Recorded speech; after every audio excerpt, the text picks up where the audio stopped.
Hello everybody and welcome to the Signal Box today.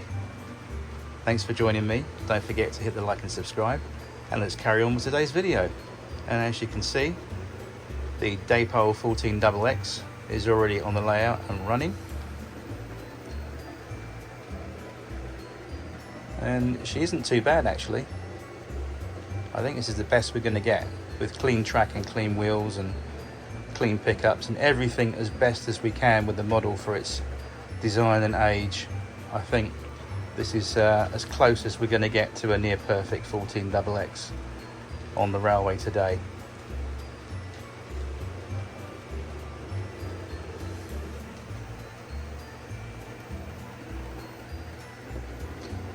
But I must say she does look the part with that lovely auto coach in the rhubarb and custard, blood and custard, or carmine and cream as it was called in the 1950s. But that looks good, doesn't it? I think I need to get another one of those to sandwich the 14XX in the middle as mentioned, but that looks very good.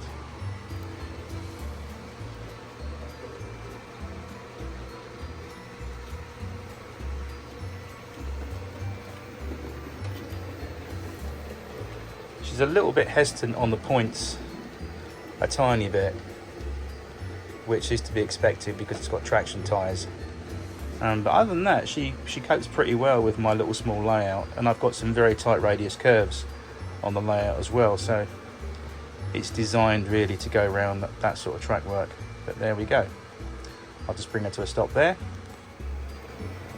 So there goes the 14XX with the auto coach working, propelling it as it is around my layout today, around the railway.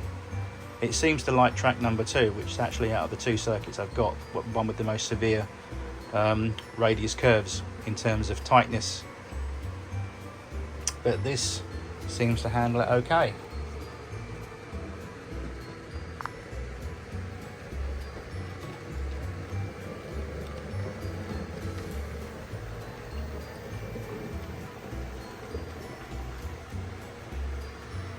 Very nice. If I reduce the speed, it does tend to stall a very slight moment across these points and across the diamonds there, and that's obviously because of the plastic parts involved in the manufacture and makeup of these model railway diamond crossings and the point work. If you get Peco brand diamonds and crossings and points, the plastic gap is a little bit shorter, I believe, and thus reduces the problem a little bit, but not an awful lot. However, there's lots of people out there within our model railway community that have produced questions and answers and tip videos about how do you stop locos getting gapped across plastic point work. And plastic point work in reference to this bit here and this bit generally in the middle, where there is a plastic manufactured gap that obviously stops things being bridged either side while you're running across there. Now, in technical terms, what's happening is, as that wheel was going across that gap, it's losing electrical power, as you saw there. It's momentarily and briefly losing electrical current from the rail up through the wheels to the motor. It's getting gapped, so to speak. So there's a method that I've seen on YouTube, and you may or may not have heard of it, where people are getting, you know, the same baking foil what you roast your chicken in the oven with. In America, they call it aluminum foil. But anyway, what you roast chicken with in the oven, or you do food preparation with, you get a tiny bit and you basically very carefully put a little tiny piece in the gap there, which is here. But what you don't want to do is put too much where it makes contact with this here, otherwise you won't get your electrically isolated section, and you'll cause shorts and all sorts of problems. And the same practice in principle people do by putting a little bit of tin foil here in this bit, but not up to here.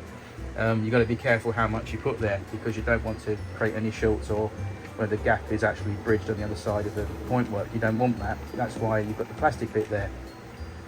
Anyway, I've come up with a little idea that I think 100% is going to work, and I'm going to share that with you today, what I'm going to plan to do. Now, online or in any good specialist DIY or hardware shop, you can get what's called these days electrically conductive paint, and it's mainly used for painting around parts of mechanical engineering that require an electrical connection to be made whilst covering up a soldered joint or something like that. You can get this electrical specialist paint that basically, as it says in the tin, conducts electricity.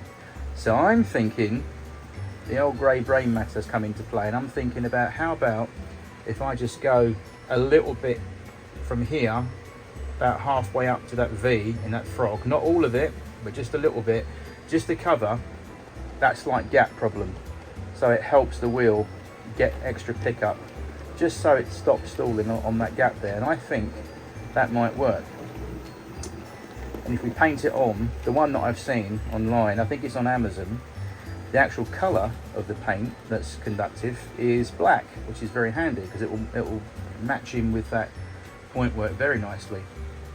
But what I've got to be careful of doing, guys, is painting over or over painting the area too much, that it then bridges the gap electrically on the other side of the crossing. We don't want that at all. We want the points to be electrically isolated as they're designed to be. Again, if you've got live frogs or non-insulative points on your model railway, you ain't got to worry. But for most of us that have got the Insul frog system on our model railways, I'm thinking that would be a great idea, and it's going to work. And in fact, I'm going to order some paint very soon of that type, and I'm going to show you when I do it. And then if it works, my goodness, we're up and away, and you can do the same thing at home. And I imagine that the principle is very simple, as I said. But I think what we're going to have to do, guys, is make sure, as I said, not to overpaint the area too much. Otherwise, we'll get short circuits and all sorts of problems. But if we can help that little engineer, that little 14XX, and certainly the little 040s, the Hornby Pugs, which are notorious, any little short wheelbase loco that you've got in your collection, I think that idea, if it works, then I'll just go around and do all my point work and just put that in, and I think that'll improve things drastically. And being black paint obviously will match in nicely. I just don't like the idea of putting bits of crumpled up tin foil on the track, and doesn't matter. And then people saying, oh, you put a bit of super glue over the top or underneath it to hold it in place. Yeah, that's okay, but over a period of time, guess what? People don't think about this, do they?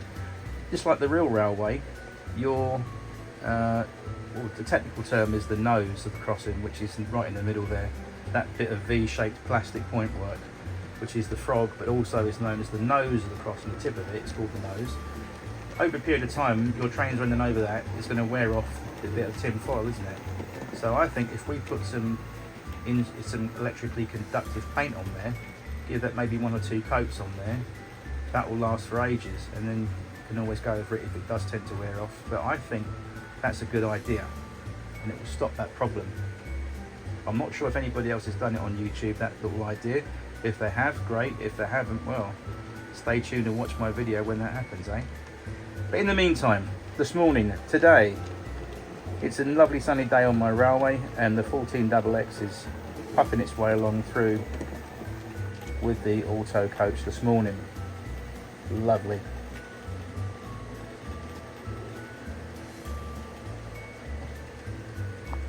And what we'll do, we'll bring that to a stop over in the platform there, like so,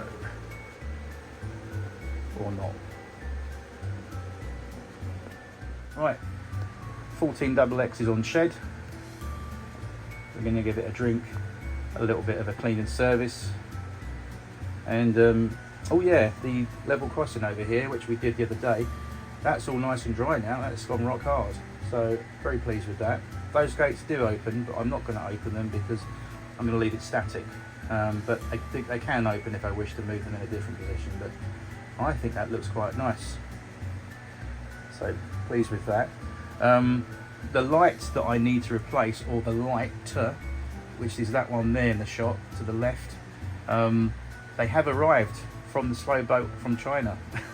They came the other day, on Wednesday this week actually. They turned up in the post the same day actually with the 14XX there. So I haven't put the new one in yet because I've been so busy this week, what with my daughter's school and bits and pieces, and just really haven't had the time to do that. But next week I think I'm going to get on that and replace that one, and I'm going to put some more in as well. I think I'll put some more lights and surprise you all in the next video about that one.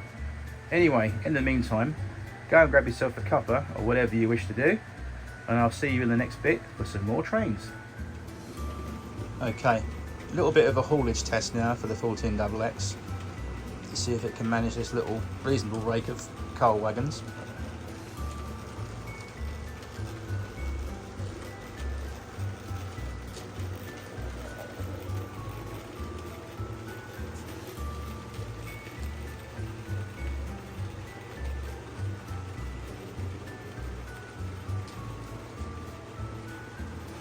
It seems to be coping reasonably well, I think, so far.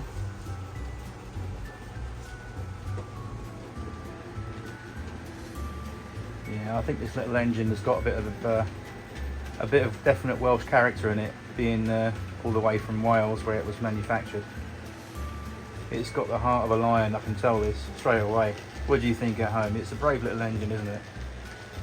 It's doing its very best.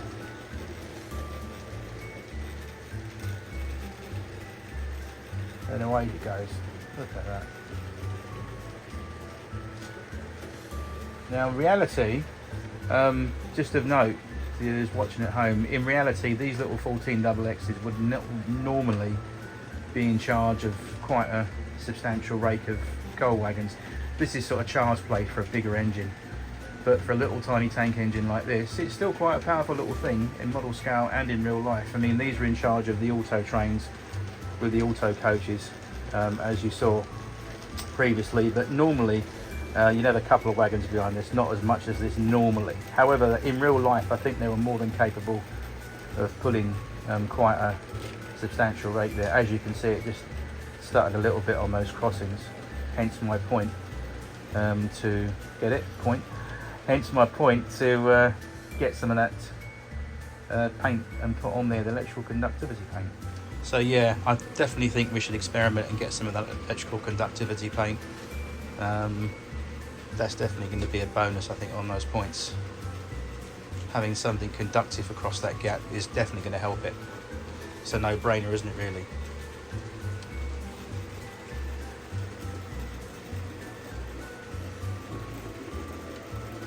She's definitely putting up a fight, that's for sure. She's determined, so I'm not going to give up.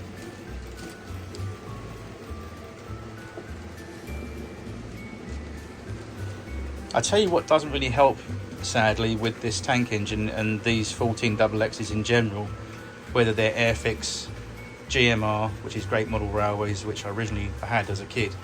My 14XX was a GMR brand one, which is basically was the same tooling from Airfix, Daypole, Hornby, any 14XX in 00 scale, it's all derived from the one Airfix tooling. And one of the problems I forgot to tell you about is the centre drive wheel, which is geared and it's got the traction tyre on, it's obviously under torque from the motor. So what happens is, it's all the torque is going into that single wheel, and when it goes across point work or certainly around curves, if you're not careful, you can get derailments if it's not back-to-back set correctly, because it wants to pull the engine to one side rather than even drive system. It all sounds technical and a lot of technical jargon I'm speaking about, but in layman's terms, it's not an equally set chassis. And there you go, as if by cue on camera, it's stalled on those points. And no professional model railway layout or operator wants to spend all day doing that. So again, it's a sad fact, but I think we can cure that problem, because we've done all we can with the 14XX in general. The other one that's up in the box up there, the Titfield Thunderbolt set, that I need to sit down and spend a whole day really looking at that and fiddling with it. But in the meantime, we've got something to play with, something to run in terms of the 14XX class, so what can you say? But I think, again, I know I'm overstating the fact, but I think putting a little bit of electrical paint would stop this business. And it's not just that, as mentioned, it's the little short wheelbase locos I've got in my collection as well, like the little Pug locos, little short wheelbase that have the same problem. Here's a silly question, but nothing's ever as a silly question as I was always taught. There's never such thing as a silly question, but why do Hornby continue to manufacture small little short wheelbase locos like the 040 Pug tank engines, knowing the fact that their plastic insule frog points, the design will make them stall and come to a stand or be very poor across that point system? Why do they do that? Why do they not design something better or shorten the gap on their point work? That's what it needs to be done, I think. They need to sort of bring that gap in a little bit more, less of. Obviously, you've got to have, as mentioned, an electrical gap there to separate the track sections electrically. But I think in terms of Pico have done it right. They've shortened the gap so it's not so big. But for some reason, Hornby just don't learn, do they? I don't think they care anymore. It's just about grabbing your money and doing a runner. That's the way I see it. Maybe it's a bit harsh, but it seems that way these days. They're just quite happy to turn out rather expensive products and not really check them over properly to see if they would work on someone's layout and put it all through exhaustive testing. That would be quite a good job for me, I think, or for any of us out there in the model railway community, being a chief tester of a testing team at Hornby. Just basically go to the design people and say, look, let's test the thing before we put it out there to make sure people are getting their money's worth and to make sure it works. But I think there you go. See, this thing just does not want to play today. But anyway, there we go.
So on track number 1 we've got the A4 Pacific Merlin, hauling a rake of Great Eastern coaches behind it.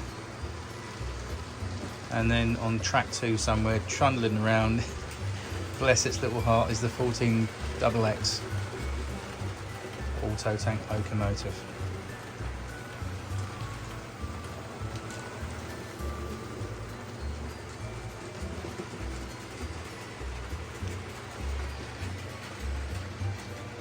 A bit gloomy out today, so the layout lighting looks a little bit more brighter as opposed to the sunshine coming in through the blinds.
Okay, so just as a point of interest, if anybody lives in the London area, whether that's the south, north, east or west London, if you live within reach of King's Cross Station, here's a note for your diary.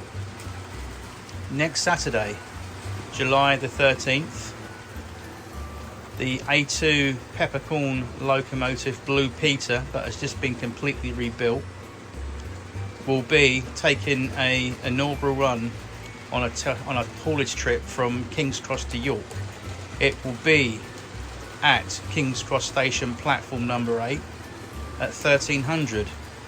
It will depart, I believe, at 1400. So if you're interested in getting down there to get some video and some photographs, you'll need a platform ticket, obviously. Only about 10p, I think. But I'm going to try and make it down there next Saturday and try and get some footage and some still shots as well, hopefully. But the only thing that puts me off, to be honest with you, that's why I never really like going to privatised, or so I say privatised, I never like really venturing out to heritage railways. I don't mind the quiet ones like the Swanage Railway, because that's nice down there. It's never over busy. But you go to some of these big mainline heritage railways or these big mainline steam events, and it can be quite stressful because you've got grown men that are just behaving like kids. They just, they get in your shot, they push you out of the way. There's no manners or rules. It's just everyone sometimes is a free-for-all. Not everybody. There's some decent folk out there in our community that know how to behave, but some of the other ones are just very ignorant and rude. They step in your shot and they don't respect other people, and it's just, I was here before you was there and blah blah. And just like, oh, you know what, it's grown men acting silly. That's what upsets me about our hobby sometimes, is people just can't think of other people and just be civil. Even in our hobby, you get it, it's silly people. But there we are. So I might try and go down to King's Cross next Saturday. Again, it's platform number 8, so my ideal perspective shot will be platform 9 or platform 7, either side of it, because if you're right up close to it, you can't really zoom out too well to get a departing shot, whereas if you're on the other side, you get a nice shot of the open wheel and valve gear side as opposed to enclosed platform side. So that's what I'm planning to do, and hopefully it will go reasonably well where there's not too many people there and I can get a decent shot and everybody else can get a decent shot. So I might think about that one. And if you do happen to venture down there and you live in the London area, maybe I'll see you, maybe I won't. Anyway, let's carry on with the trains.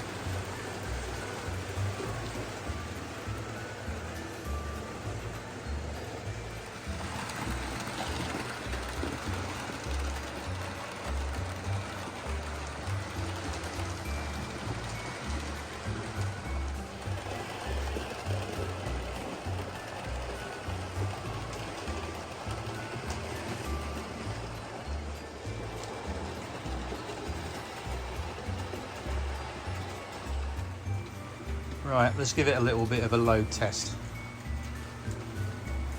It's got 4 on. Let's see what happens.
Easy. No, come on, let it go, Reverend. That was many years ago.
Okay, everybody, that's all, folks, as the famous rabbit said on a cartoon. See you in the next video. Thank you very much for watching today. Do stay safe and happy modelling. Don't forget to hit the like and subscribe, and hopefully, you never know, I might go to see Blue Peter next Saturday. The locomotive, that is, not the silly children's television programme. Anyway, hope you enjoyed the trains today, and hopefully in the next video you'll either see the lights fixed over there, which I'll get round to doing, or you might see a real chuff chuff. You never know. Anyway, either way, thank you very much for all your support and your views, wherever you are out there in the world. Wherever you are, take care, have a great weekend, and I'll see you soon in the next video. Goodbye now.